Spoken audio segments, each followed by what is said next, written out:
नमस्कार मैत्रिणींनो, मी आहे नमिता. खूप दिवसानंतर व्हिडिओ येतो आहे आपला आषाढ स्पेशल तिखट पुऱ्या. तर आज आपण बघणार आहोत सर्वात सर्वप्रथम 2 चमचे रवा, 4 चमचे गव्हाचं पीठ आणि त्याच्यानंतर 2 चमचे बेसन पीठ, 2 मिरची आणि 2-3 लसणाच्या पाकळ्या, चवीप्रमाणे मीठ घेतो आहे आपण, थोडीशी कोथिंबीर, 1 चमचा तीळ घ्यायची आहे, अर्धा चमचा धणे आणि अर्धा चमचा जिरं. तर आता आपल्याला काय करायचं आहे, सगळ्यात पहिले चटणी तयार करून घ्यायची आहे. म्हणजे मिरची, लसूण, जिरं हे आणि धणे हे आपल्याला मिक्सरमध्ये पाणी टाकून वाटून घ्यायचं आहे. याची चटणी बनवून घ्यायची आहे आणि मग पीठ मळायला घेऊयात आपण. आता आपण हे सगळं वाटून घेऊयात. तुम्ही बघू शकतात पाणी टाकून याची पेस्ट तयार करून घेतली आहे. जाडसरच आहे, जास्त बारीक नाही आहे. आता आपण हे पीठ मळून घेऊयात. पीठ मळण्यासाठी सगळ्यात पहिले गव्हाचं पीठ, बेसन पीठ आणि आपण रवा टाकून घेणार आहोत. खूप खस्ता आणि छान पुऱ्या बनतात, त्याच्यामुळे आषाढामध्ये नक्की रेसिपी करून बघा. आता आपण रवा पण त्याच्यामध्ये टाकून घेऊयात.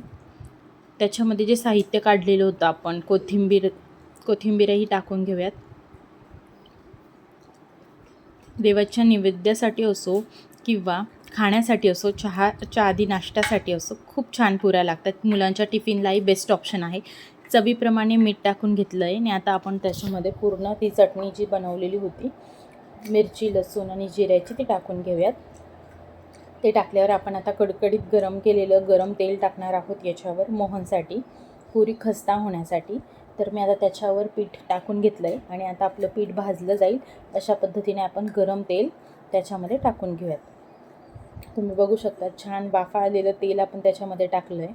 आता याला आपल्याला थोडंसं नॉर्मल पाणी टाकून मळून घ्यायचं आहे. आपण चटणीमध्ये पाणी टाकलं असल्यामुळे आता जास्त पाणी त्याला लागणार नाही, त्याच्यामुळे थोडं पाणी टाकून आपण हे व्यवस्थित हाताने एकजीव करून मळून घेऊयात.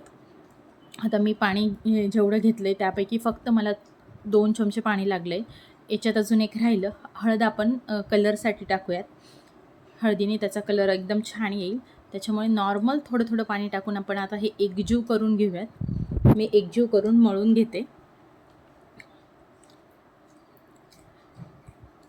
जास्त पाणी लागत नाही आणि हे थोडंसं घट्टसरच मळायचं आहे. नंतर हा रवा जसा जसा फुलत जाईल तसं ते घट्ट होईल. आता सध्या तरी पातळच दिसतं आहे, पण जसं जसं रवा त्याचा मुरेल, रवा भिजेल, त्याप्रमाणे ते घट्ट होत जाईल.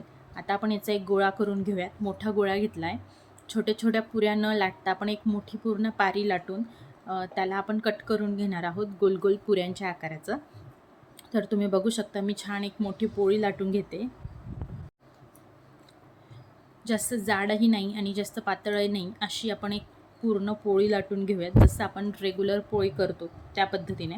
याला जर 10 मिनटं या पिठाला रेस्ट करायला ठेवलं तर हे घट्ट होतं, कारण की त्यातला रवा छान फुलतो आणि त्यातला पाणी ओढून घेतो, त्याच्यामुळे हे छान घट्ट होतं. आता ही आपण जास्त जाड बारीक न करता एक छान पोळी लाटून घेतली आहे. तर इथे तुमच्याकडे असेल काही गोल कापण्यासारखं, त्याच्याने तुम्ही गोल कट करून घेऊ शकतात. मी ग्लासाच्या मदतीने छान गोल पुऱ्या करून घेते, दिसायलाही एकसारख्या दिसतील यासाठी. छोट्या साईजच्या व्यवस्थित पुऱ्या होतील. तर आता मी जशा होतील तशा पुऱ्या एकसारख्या करून घेते. आता साईडला मी तेल तापायला पण ठेवलं आहे. ह्या पुऱ्या कट करून झाल्या की आपण त्यांना 2 मिनटं छान रेस्ट ठेवूयात, म्हणजे त्या थोड्याशा अजून ताट होतात आणि मग त्यांना छान मंद आचेवर तळून घेऊयात. हे सगळे आता तेलामध्ये टाकून आपण मंद आचेवर तळूयात. मंद आचेवर तळल्यामुळे ते एकदम खस्ता होतील आणि छान कुरकुरीत लागतील. ह्या तुम्हाला जर फिरायला कुठे जायचं असेल आणि तेव्हा काही घेऊन जायचं असेल तर ह्या पुऱ्या बेस्ट आहेत. फिरायला घेऊन जाऊ शकतात किंवा चहासोबत नाश्त्यासाठी पण छान आहेत. यांना मंद आचेवर आता तळून घेऊयात आपण सगळ्या. त्या हळूहळू खूप छान फुलतात आणि खस्ता होतात, कारण की आपण त्याला गरम तेलाचं मोहन टाकलं असल्यामुळे त्या खूप छान खस्ता होतात. त्या राहून अजून छान कडक होतील, त्याच्यामुळे खूप जास्त लाल न करता आपल्याला यांना तळून काढून घ्यायचे आहेत. आता मी दोघीकडनं पलटवून घेतल्यात.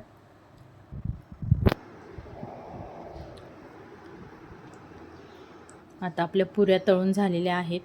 मी ह्या काढून घेते.